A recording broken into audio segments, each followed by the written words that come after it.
É, eu queria te perguntar mais ou menos, a gente falou um pouquinho sobre o todo, né? Falou essa questão da Visual, a gente confabulou um pouco aqui, mas eu queria ver como é que é mais ou menos o dia a dia, né? As etapas de criação de um projeto, ou os estágios, né? Como é que normalmente é o dia a dia de uma pessoa que trabalha como UX-Writer ou como designer convencional, né? Como é que seriam essas etapas ou os estágios que existem dentro de um projeto? Tá. Isso. Então agora a gente começa a funilar, né? Então, a hora que a gente fala, vamos imaginar, vamos contextualizar aqui uma situação hipotética, né? Eu sou o designer conversacional de um projeto de um grande banco brasileiro, hipoteticamente que falando. É, Enfim. E aí, o que acontece? Vai chegar para o nosso time de design algum ahn, algum problema, né? Porque aí acontece. Aí a gente começa a ver que o design por si só não sustenta nada, pô. A gente precisa muito de outras pessoas. É, Porque assim, a maior vitrine que uma empresa tem de melhorias para o produto ou serviço dela é o saque.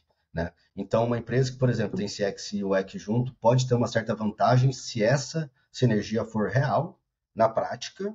Por quê? Porque há um atalho de transporte de informações. E vai funcionar melhor ainda se tiver um designer conversacional lá, vendo o chatbot dentro do saque, as pessoas respondendo e tal. Então, eu estou explicando isso por quê? Porque só para ver da onde vem a demanda. A demanda pode vir direto de um outro time, né, para o nosso time de design ver se faz sentido e ver qual que é a melhor solução, ou pode ser exatamente o nosso time pescando ou fazendo parceria com outras áreas para falar, não, aqui a gente precisa melhorar que esse fluxo conversacional aqui não está legal, não está tendo o rendimento que a gente quer. Então, pode vir dessas duas, eu acho que tem mais maneiras, mas são as duas que mais acontecem comigo, assim. E, pô, o design não é só pastelaria, né? Chegar e fazer e tal. Então, lógico, pastelzinho é gostoso, mas sempre não dá, né? Então, o que a gente tem que fazer como designer, né, conversacional? O que qualquer outro designer faz? Pô, questionar, olhar os dados, ver se está coerente, se faz sentido, né? Dados, inclusive, que é uma parada que a gente vai falar mais tarde aí também, que é bem legal. É, Então, o core de um designer conversacional é o perfil de um designer de UX. É um perfil de designer que está ali como defensor de quem vai usar aquele produto ou serviço. Ah, Feito isso, vamos imaginar aqui, então, que faz sentido a demanda que chegou para você. Então, o que, que eu tenho que fazer como designer? Beleza. Vou dar um exemplo aqui do exemplo que eu costumo dar da design sprint conversacional, que a funcionalidade era sobre o acordo do banco. Então, o usuário entrava no WhatsApp para fazer um acordo com o banco. O WhatsApp fazia o quê? Simulava esse acordo para essa pessoa saber o quanto ela vai pagar. Uh, não é simples, porque eu, como designer, não sei quais são as particularidades do acordo, as regras do acordo, que a gente chama de regras de negócio, né? Como a parte financeira funciona por trás das cortinas, sabe? Então, primeiro ponto, eu tenho que colar nessa galera, eu tenho que entender com os especialistas onde eu estou, né? Quais são as etapas? Eu vou para o mercado, vou fazer benchmark e tal. Então, existe toda uma etapa de entendimento que o design é conversacional, assim como qualquer pessoa que trabalha com design. Eu estou reiterando isso porque a gente precisa. É legal falar que a gente tem que adaptar o design, tá?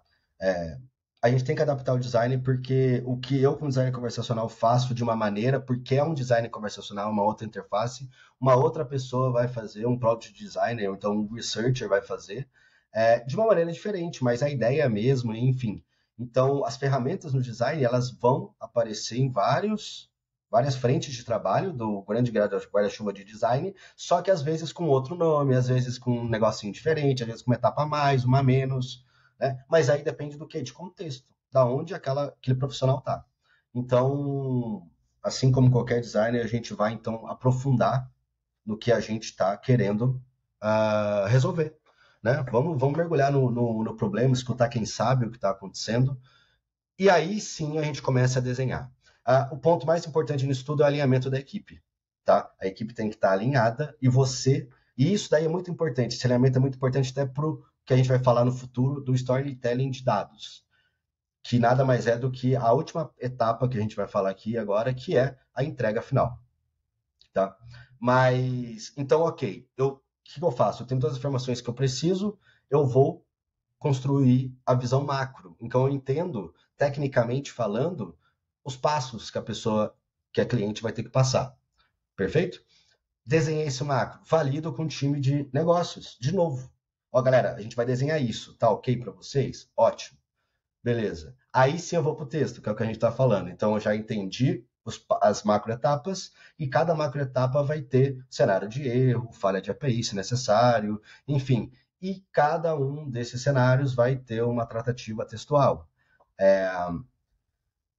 A gente vai falar sobre IA generativa, né? Então, se for uma IA generativa, você não precisa fazer muita coisa, porque, enfim, o chatbot está ali, mas se você estiver trabalhando com Watson e essas coisas, você vai ali também direcionar a resposta, né? Escrever a resposta. E aí depois você apresenta o resultado para quem você conversou lá no início. E esse resultado tem que estar muito alinhado com o objetivo lá do começo, que vocês acordaram no alinhamento inicial, que vocês acordaram no alinhamento da macroetapa e que você está passando como resultado agora no final de todo esse processo. Alguns lugares a gente consegue fazer teste de usabilidade, é bem legal se a gente conseguir, mas a gente sabe também que a realidade, enfim, às vezes poda a gente de colocar na mão né, de um cliente real ali para fazer o teste. Mas, no geral, né, se você está querendo começar, quer trabalhar com chatbot, com voicebot e tal, você vai ter uma rotina bem parecida com uma pessoa que trabalha com design, só que você está trabalhando numa interface que não tem tela, muitas vezes.